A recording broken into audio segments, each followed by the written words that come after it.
Start with football. Fern. Oh, don't start with me. Did everyone watch the England... Well done to Wales, first of all. Yeah, very well Day done. one. Did anyone watch the England match That was very token, by the way. That was very token. Well done, Wales. Yes, now, let's move on. I'm pleased. I'm half Welsh. Suddenly. No, I haven't. Not suddenly. Well, they are our rivals in this group, being English, so... I genuinely didn't know there was a football match on. Which one are we talking about? I'm serious, which one are we talking about? Switzerland, Albania. Thank you. Really How did Albania do well? Yeah, Switzerland won, yeah. No, England were playing Russia yesterday, last night. Last night. OK. Well, did you not watch it? I've never seen a football match in my entire life. I genuinely have no idea what you're talking about. Well, you should go and watch one. You might never watch a movie again. It's like a film, but you just don't know what happens. OK, fine. And who won? Well, we drew. It was 1-1. Again. Oh, OK. Yeah. That sounds thrilling. Mark, what's the best football movie ever made, then? The best movie ever made about football is a film called Next Goal Wins, which is a brilliant film. It's a documentary about the American Samoan team, who are the bottom in the world ranking, and their ambition is to not be the bottom in the world ranking. And they get an outside coach to come in and coach the team, and the team are fantastic, and they're really passionate. They have almost no resources at all, and their sort of star player is a transgender player, third gender as they call them there, and honestly, it's absolutely edge of your seat, brilliant. I mean, even I understood the thrill of it, and it's the only time I've ever watched a game of football on screen, and there is a moment in it when a goal is scored when I actually punched the air. How about the Damned United?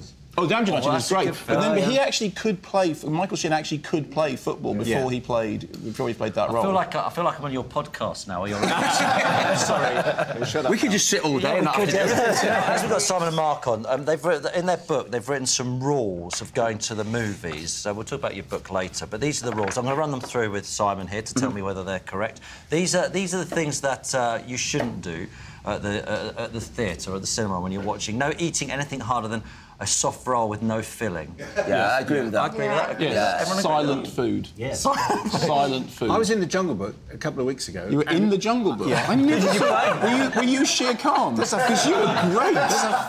There's a family next to me eating an entire Mexican meal with dips and everything in the middle of the film. That's why that rule is there. And it's packets. Packets are annoying. Very noisy. Don't you enjoy eating a meal? Our researchers told us you said you enjoyed eating a meal at the cinema. Yes, when I was in America, I went to see Spectre, and I went to this place called the Charlotte Cinema and Grill. Yeah. And it's... Cinema and Grill? Yeah. No, this is the best thing ever. Because everybody goes on about Spectre being too long, and I was like, actually, it could have gone on for another hour. Because I had this... You wanted the dessert. Well, you had this little, like, an aircraft table thing that you just go, and you have the little button saying service. So you just press the button, and a very nice gentleman comes over and says, you know, I'll have a burger and fries and pint. I was happy as Larry. Is there no part of you that thought, actually, what I should be doing is concentrating on the movie? Yes. It's Bond. Right, Mark, let me run... And can I say, and that's pretty much why you're not in the running to play Bond. Let me run through the rest of these. No slurpier drinks. Yeah, agreed. great. No rustling of packets. Yes. Definitely. No irresponsible parenting. Agreed. Agreed. No hobbies. What's that mean? It means Knitting. doing anything in the cinema other than watching the film. And you would be amazed. Okay. People do. Texting.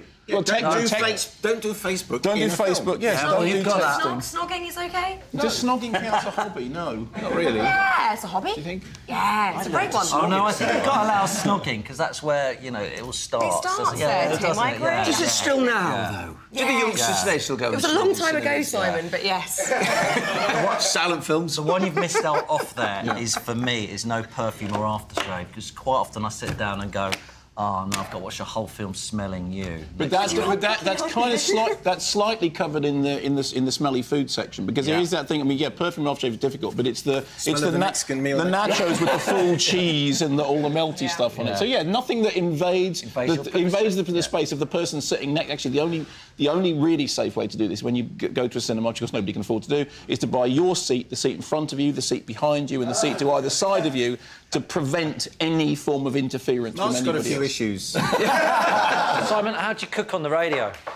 I don't do any cooking, but Nigel does it all. Nigel Barden. Yeah, how do you do it on the radio? Well, he prepares it beforehand, brings it in, Microwaves it. we spoon it in our mouths, and we say how fabulous it is. Yeah. Always, unless it's raw, and it's not. Yeah, but you could really not be eating anything, I suppose. There is always that if your life is based around deception.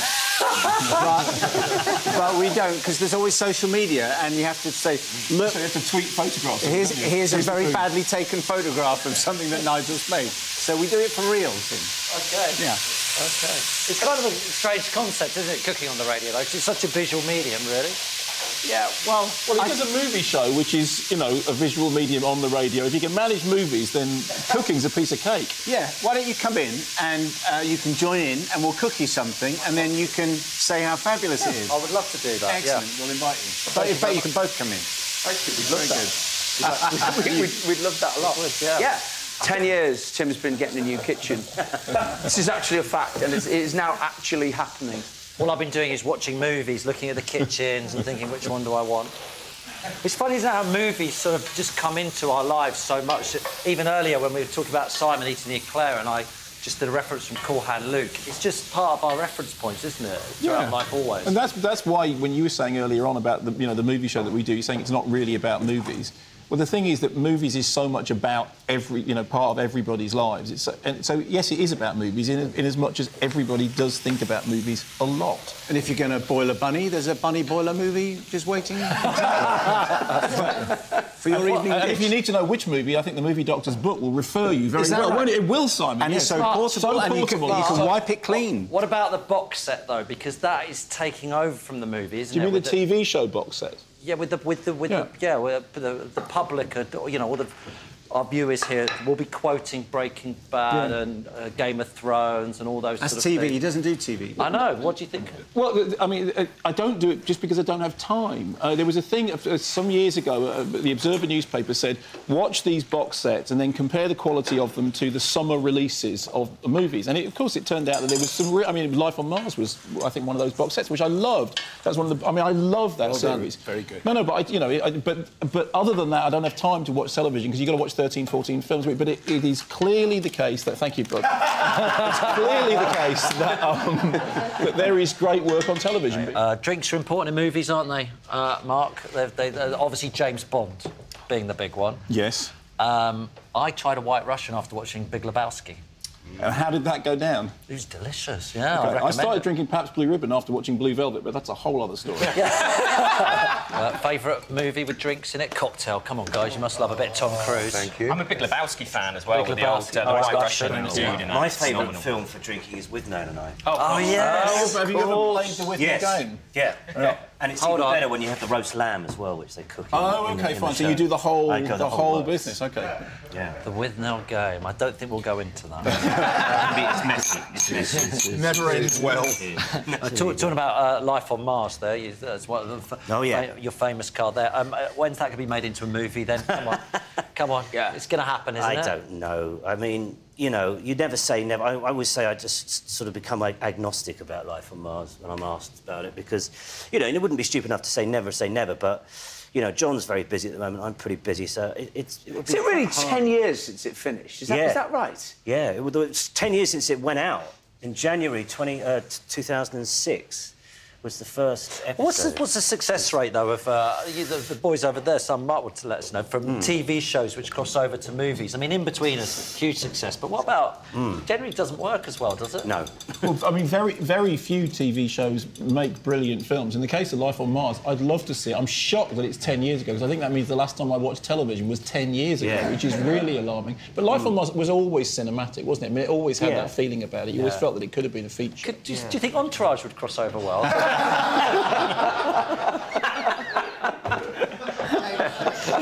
I'm just walking away. Get your coat, Mark.